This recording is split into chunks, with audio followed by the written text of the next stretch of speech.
Hey everybody, it's me Heather, without a black tank top, different tank top, but it is August 6th. It's day 8 of my recovery from my ischemic stroke that I had Monday, July 27th at 2 a.m. Today we're on the floor here in my bedroom because this is where I like to do yoga. It's one of the things that I've been using and slowly getting back into in order to help progress in my recovery, to gain my body awareness, that I can gain control and strength, stability, increase my range of mobility in my joints. Yoga was always what helped me in the past. I actually started doing it in 1980 when I was 8, when it was weird, but it gained some popularity, and now there's yoga studios everywhere, and I had been doing it for a while, including the pranayama, the breathing exercises, which I still do from time to time, but the hatha yoga is what has been my mainstay. And so, of course, because of that, I came back to that after my stroke, to begin my recovery in terms of my movement therapy. I still dance, and dance is where I'm able to express myself, but for my foundation, hatha yoga, specifically Ashtanga yoga, that I've been doing for how many years? Not quite 20 years, but I had been doing Ashtanga yoga for that long. Wanted to give you that heads up, and I wanted to do just one or two sun salutations to let you know where I'm at and the sensations I'm feeling. So let's go over this really, really quick, because we do this every time, and I think it's really important. The signs of a stroke. Some of you have been asking me about just how rare this is. It's common.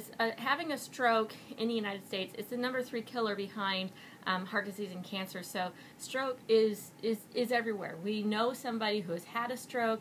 For those of you who know me, now you can name drop me. In all seriousness, stroke really, it does happen. It happens between 200,000 and 3 million people per year in the United States.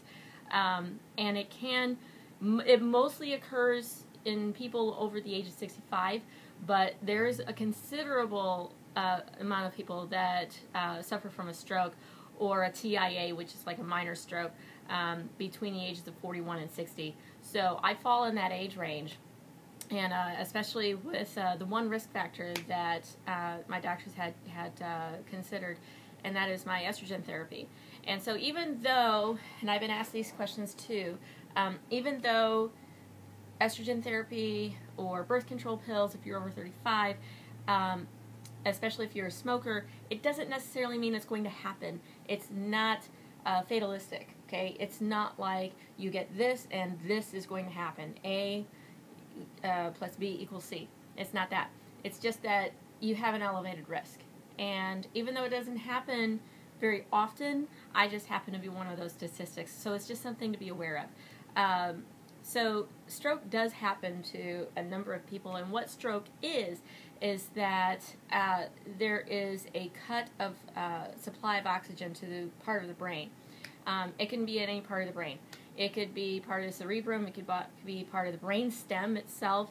The thalamus, it hit me on my upper left lateral thalamus, and that's where there was a clot that had occurred, and that clot prevented oxygen-rich blood from getting to that part of my brain. So that part of my brain died a little bit, and because of that damage, the right side of my body became numb.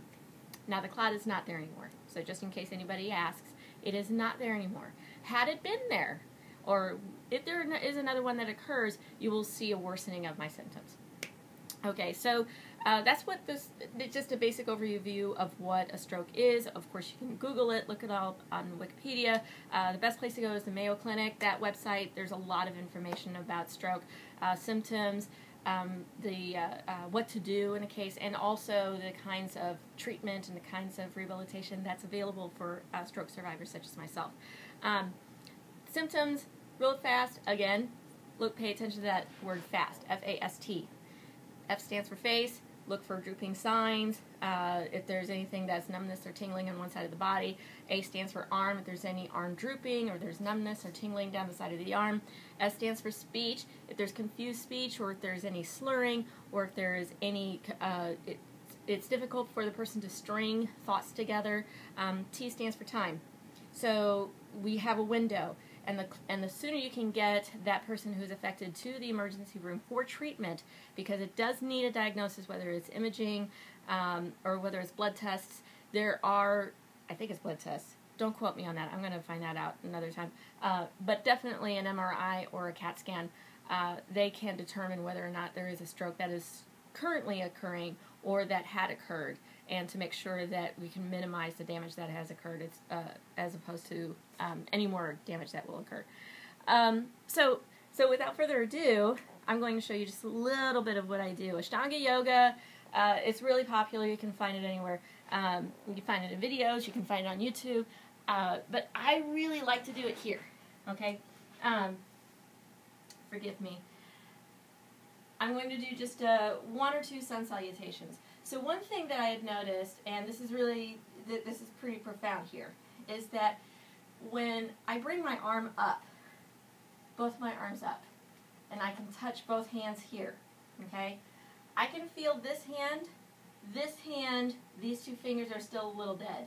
But one thing is for sure is I try to keep my eye-hand coordination intact, come back down, stretch all the way down to the floor, and then come out. Now, this has been quite a challenge for me, doing a push-up. And then come up into my arch, my up dog, upward-facing dog, and then go to my downward-facing dog. And you can hold this for 5 breaths. I'm not holding it for 5 breaths because it's just supposed to be a short video, and I learned last time not to make my videos too long. Okay, so come up, and exhale and in. All right. Now, for all of you yoga enthusiasts and yoga teachers, please, you feel free to give me any feedback on anything that I need to work on. I really appreciate it. I'm not saying don't, okay?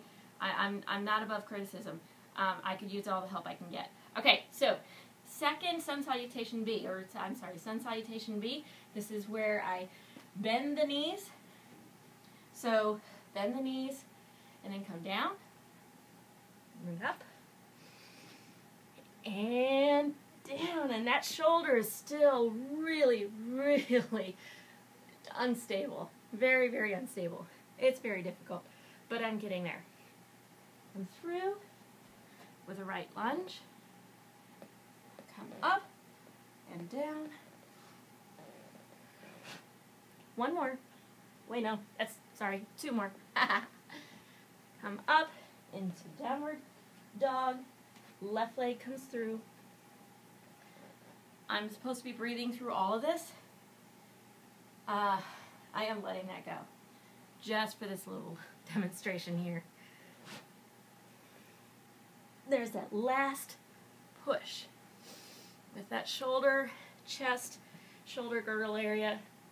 Oh, that's hard.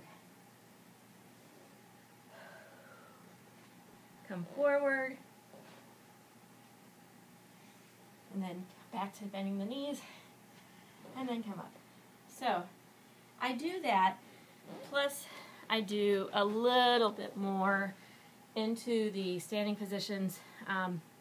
I'm still easing back into my yoga practice, and that would include the seated positions, the primary series.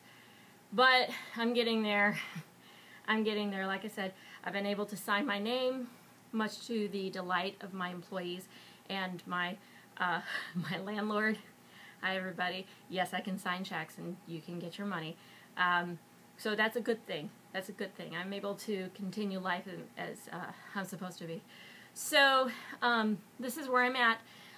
August 6th, August 6th, 2015. This is going to be a great year.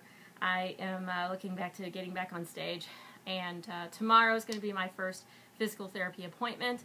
I plan on kicking some butt.